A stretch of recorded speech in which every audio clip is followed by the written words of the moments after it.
नमस्ते friends, Indus analytics में आपका स्वागत है। आज हम इंडस प्रिंट ईआरपी सॉफ्टवेयर में स्पेयर फिजिकल वेरिफिकेशन फॉर्म की वर्किंग देखेंगे।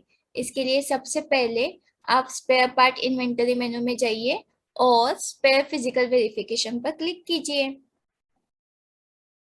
एक न्यू विंडो ओपन हो जाएगी जहां पर आप किसी पर्टिकुलर स्पेयर के लिए फिजिकल वेरिफिकेशन कर सकते हो।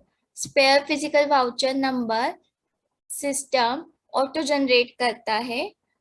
आपके सिस्टम में जितने भी स्पेयर्स मास्टर्स में अवेलेबल होंगे उनकी लिस्ट आपको यहाँ पर डिस्प्ले हो जाएगी। इस लिस्ट को आप स्क्रॉल बार की मदद से स्क्रॉल कर सकते हो। यहाँ पर आपको उसका last spare physical verification voucher date, closing quantity, batch number, supplier batch number, warehouse name, bin name display हो जाएगा। इस लिस्ट को अगर आपको फिल्टर करना है तो आप spare code, spare group, spare name in filters की मदद से फिल्टर कर सकते हो। आपके सिस्टम में जिन स्पेयर्स का स्टॉक अवेलेबल है उनकी लिस्ट देखने के लिए आप शो ओनली अवेलेबल स्टॉक पर क्लिक कीजिए। जिन स्पेयर्स का स्टॉक अवेलेबल नहीं है उनकी लिस्ट देखने के लिए आप शो नॉट अवेलेबल स्टॉक पर क्लिक कीजिए और इन दोनों लिस्ट को एक साथ देखने के लिए आप ऑल बटन पर क्लिक कीजिए। आप स्पेयर फिजिकल वेरिफिकेशन क्यों करोगे? आपकी ईआरपी सिस्टम में जो स्पेयर का स्टॉक होगा और जो आपके एक्चुअल फिजिकल स्टॉक स्पेयर्स का होगा उनमें किसी तरीके का अगर डिफरेंस है, मिसमैच है, तो उस क्वांटिटी को एडजस्ट करने के लिए आप स्पेयर फिजिकल वेरिफिकेशन का यूज करोगे। आप स्पेयर का फिजिकल वेरिफिकेशन 3 तरीके से कर सकते हो।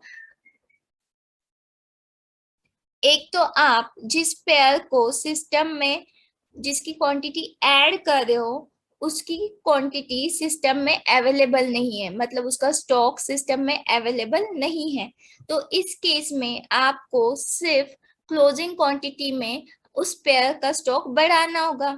सेकेंड, अगर आपके पास किसी पर्टिकुलर पेयर का स्टॉक पहले से अवेलेबल है, इस केस में आप उसका स्टॉक आइदर बढ़ाओगे या घटाओगे।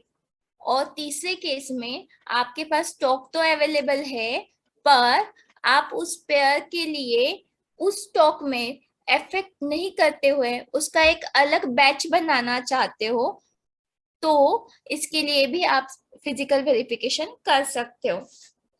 सबसे पहले हम किसी पर्टिकुलर जो स्पेयर है जिसका स्टॉक सिस्टम में अवेलेबल नहीं है उसका स्टॉक कैसे बढ़ाते हैं वो हम देखेंगे। इसके लिए सबसे पहले आप शो नॉट अवेलेबल स्टॉक पर क्लिक कीजिए। यहाँ पर आपके पास जिन स्पेयर्स की स्टॉक अवेलेबल नहीं है उनकी लिस्ट आपको दिखाई देगी। आपको जिस पेयर का स्टॉक बढ़ाना है उस पेयर को सिलेक्ट कीजिए। अब इस पेयर का स्टॉक सिस्टम में अवेलेबल नहीं है तो इसका गोडाउन नेम और बिन नेम स्पेसिफाई नहीं होगा।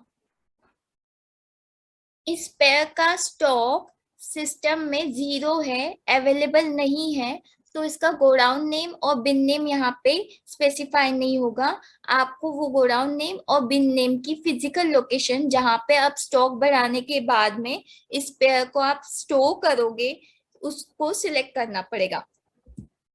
आप सबसे पहले गोडाउन नेम सिलेक्ट कीजिए, बिन नेम सिलेक्ट कीजिए।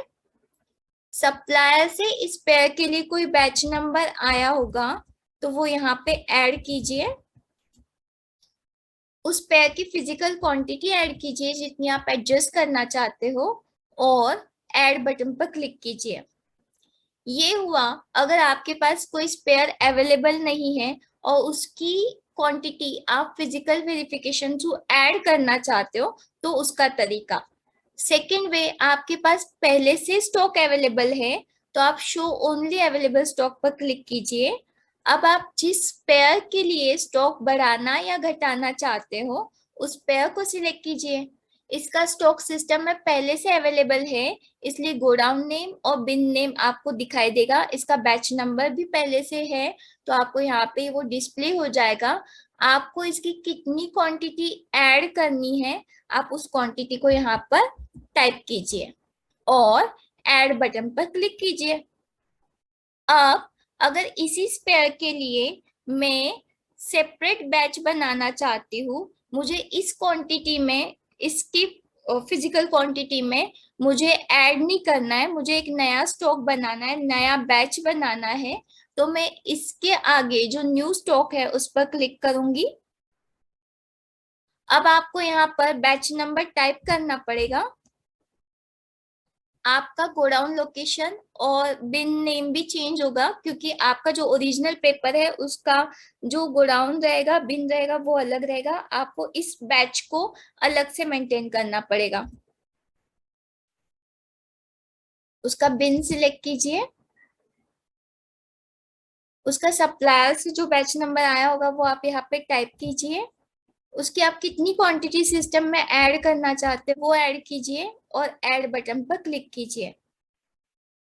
इन 3 तरीकों से आप physical verification through quantity add या कम कर सकते हो। अगर आपको इस लिस्ट में से किसी स्पेयर फिजिकल वेरिफिकेशन को हटाना है तो आप उस रो को सिलेक्ट कीजिए और रिमूव बटन पर क्लिक कीजिए। स्पेयर फिजिकल वेरिफिकेशन को सेव करने के लिए सेव बटन पर क्लिक कीजिए।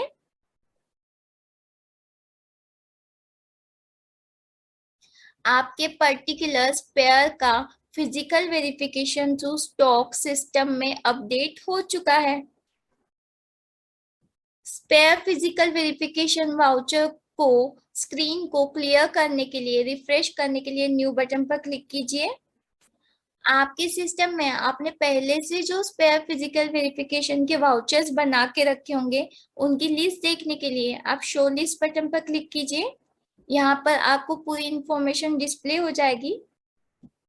आप इन वाउचर को एडिट नहीं कर सकते हो, मतलब उसमें मॉडिफिकेशंस नहीं कर सकते हो। इस तरीके से स्पेयर फिजिकल वेरिफिकेशन वाउचर का आप आसानी से ये वीडियो देखकर यूज कर सकते हो। अधिक जानकारी के लिए आप हमारी सपोर्ट टीम को कॉल कीजिए। हमारी सपोर्ट टीम हमेशा आपकी सहायता के लिए उपलब्ध रहेगी। इंडस एनालिटिक्स से जुड़ने के लिए धन्यवाद।